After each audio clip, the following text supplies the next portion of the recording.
Hey,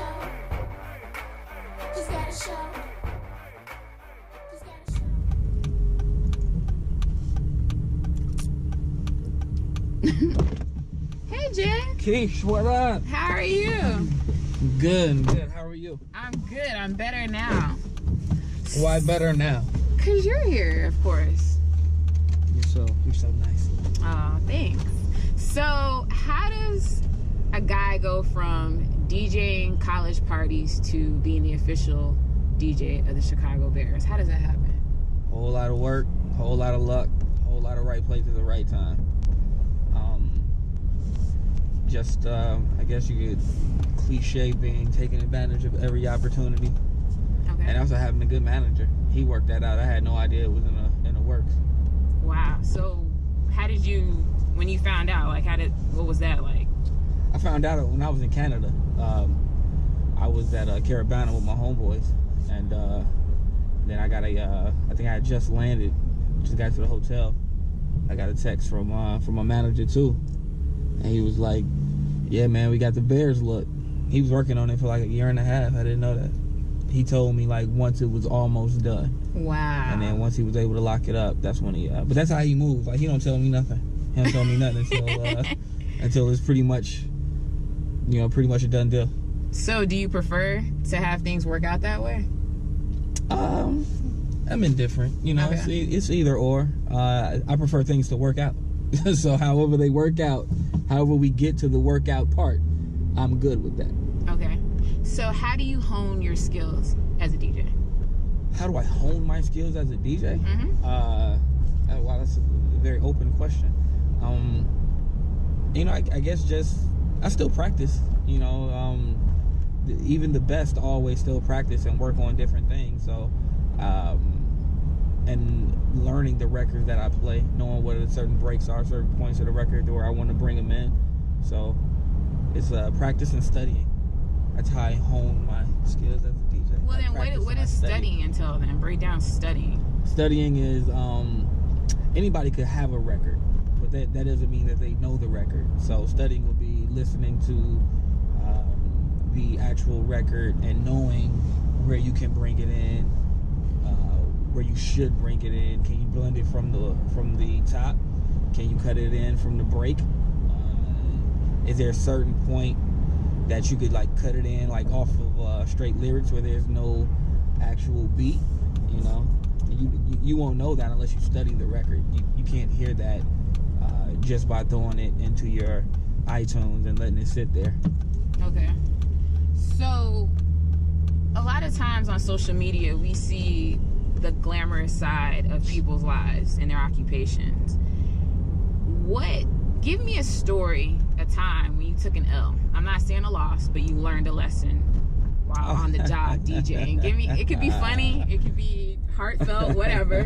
But tell me about something like a real... I got plenty of stories for that. Okay, just give me one. The first one was the very first concert I DJ'd at Biology Bar for Raekwon. And long story short, my dumb ass played all of Raekwon's records. Okay. All the records that he was going to perform. Oh. His manager was like, "Yo, what are you doing?" I was like, "Oh shit, I don't know." I really messed that up. Instead of just playing like, other hip hop cuts, trial and error, man. I should have known better, but Lord knows I didn't. Okay. Yeah, that was real stupid of me. All right, so then give me another story. That one was really short. Yeah, another story is the Red Bull 3 style. That was the very first one that was in Chicago. I participated in. I was told that it really wasn't going to be anything like DMC competition, which is a very technical competition, and it was. So I got my ass handed to me, and that's when I realized that I really wasn't shit as a DJ, and that I needed to go back to the drawing board and work on everything. And we talking about, this is like a real live competition with some incredible DJs. But from that, I went back into the lab and I worked on it, and I gained some real life homies that from that competition who are real killers. Okay. And though I'm still not a DMC DJ, these real killers who are like national and world champions, they respect me and what I do and think I'm a pretty fucking awesome DJ too. Okay. So the DJing community in Chicago, I know a lot of times people talk, they say Chicago's synonymous with hate, and that's unfortunate. But when it comes to the community that you're in with other DJs, what's your feelings? I mean, it's still, it's still a crabs in a barrel mentality. There's a lot of undercutting going on. DJs who will come in at a lower bid to get a party just to get a look, which is unfortunate. But my favorite DJ once told me, once you get to another level, a certain level, then nothing that anybody or any DJ does will really affect you. That's kind of where I'm at right now. I just wish us as a DJ community knew how much power we had, and if you would exercise that power, then the community would and the parties would be, better off. But that's a leap that a lot of DJs aren't willing to take. What drives you? Being an underdog, that drives me.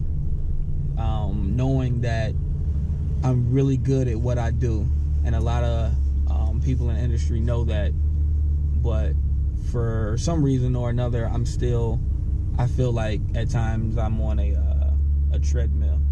So what drives me is hearing all the no's and turning a no into a yes, because all it takes is one yes. You can hear 10, 15 no's, but you hear one significant yes. We got the green. We hear one significant yes, and everything can change. Yeah, I like that. And then you'll have the green. Yeah. In more ways than one. Yeah, and then I'll have the green. Right. What's been a pothole in your career?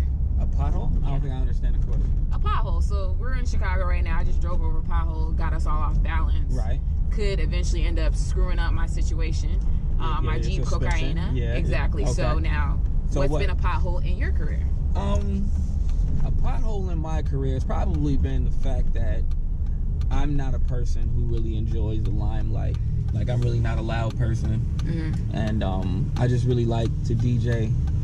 I really like to have people experience what I am giving out through the music, and not be loud and boisterous, do my job, and then go home. Where, some of my counterparts are very personable, and they are very, hi, look at me, I'm so-and-so. And that's cool, you know what I'm saying? I'm from a different era.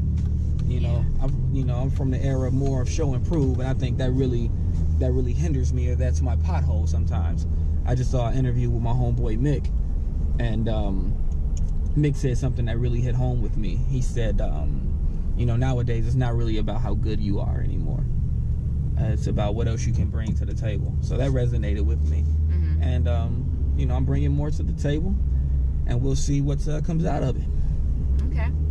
If you had the choice, I would pick up 3 people right now. They would join in on this ride with us. They can get in your interview if you wanted to ask them some questions or have me ask them, whatever. 3 people, dead or alive, famous or not, athletes or not, whatever. Just 3 people. Who would you want me to pick up right now? For this particular conversation, the 3 people I would want you to pick up is Timbuktu. I would want you to pick up D-Nice, and I would want you to pick up Mick. Those are... Tim is my favorite DJ of all time, excluding nobody, and I've DJed with some of the best in the world, and I don't think anybody was better than him with what he could do. And Mick and D are the blueprints of my career. That's who I strive to be like when it comes to this DJ thing. Okay. So for all the people out there that have been hustling and grinding in whatever field that they're in, and they've put in a lot of time, and they just feel like they haven't caught a break yet, what single piece of advice would you give them? And they don't have to be DJs, just in general. And just keep going. Figure out what you do it for. If it's really for the love, then you're going to keep doing it regardless of the notoriety or anything else. If I never DJ another party, I'll still be a DJ. I started DJing before I was even close to throwing a party, and I'm just fortunate enough to DJ now. So whether it's photography, whether it's drawing, modeling, whatever you do, just keep doing it, man. know, let the chips fall where they may. I always say do the best you can and let the chips fall where they may. Because if you do the best you can with anything in life, then you won't have any regrets, and you never will walk around thinking about what if. Okay. My last question, because I know we're almost at your stop. You know, you're a busy man. I don't want to take too much of your time. I thought you were taking me to Harold's. I am, and we're almost there. So, I don't want to take too much of your time. You're going to kick me out, and I'm just going to be out on this cold, snowy day with Harold's. You don't have to say it like that. I mean, I'm listening. Come on. Okay, so last thing. Let's just say 3. 3 is one of my favorite numbers. So 3 and 4 are my favorite numbers. So we'll just say 3 for right now. What are 3 things that DJs absolutely dislike from managers, promoters? It could be from just people at parties. What are 3, not just your own, but that you hear other DJs talk about, or that you dislike from other DJs? What do I dislike from other DJs? It could be other DJs, from people when you're actually DJing a party. It could be from managers, promoters, just in all, like overall, that people need to know that they may not realize that they're doing. That's irritating. Well, we always hear about the request thing. That doesn't irritate me as much as it used to. The phone charger thing. Stop coming up to the DJ booth asking, can you charge your phone? You know, go hit Amazon, buy the portable phone charger, get you, get something. Stop coming up to the DJ booth with your cord talking about, do you have an outlet? No, we do not have an outlet. Stop. Okay. We are not a coach yet. You know, some DJs will let, I'm not going to say some DJs, I will let you put your code up there if I like you. If I do not know you, don't come up to me asking, can I take your coat? No, I don't want to take your coat. Mm-hmm. And last but not least, if you want to talk to me, if you can get by 2 to talk to me, which is a feat in itself, cool. But make sure your drink is not by the equipment, because all it takes is one mishap, and if you spill a drink on the mixer, on my computer, on the turntables, I'm not going to be a happy camper. Okay. That's pretty simple. Very simple. Top 3. All right. Yeah, absolutely. Well, I see a Harold's, and I think it's the one that you're going to. So I want to say, at least the one I'm dropping you off at. I want to tell you just how much I appreciate you for taking the time out to let me give you this ride, and for imparting all the gems you just dropped. I do appreciate you, and your artistry too, because I do. What? I do. Huh? Yeah, you're one of my favorites. Aw, dude, I bet you say that to all the DJs. I do sometimes. Treat it. No, but I'm being serious. I'm being serious. So, yeah, I want you to keep doing your thing. Stay inspired. I did say this earlier, but I truly mean it. We have to give each other our flowers while we're alive, to smell them and appreciate them. So, you are great.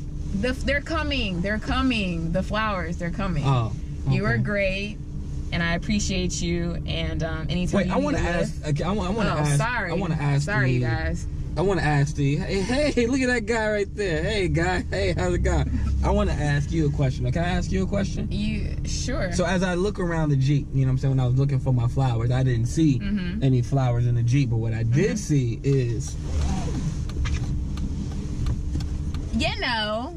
So, you know about this? I know something about that. All right, to be continued. I'm gonna ask some more questions later. I play music. I don't jot down. Wait, you're supposed to give me a hug. Oh, hey. All right. Thank you, Keisha. You're welcome. See ya. I see you, Ma. Peace.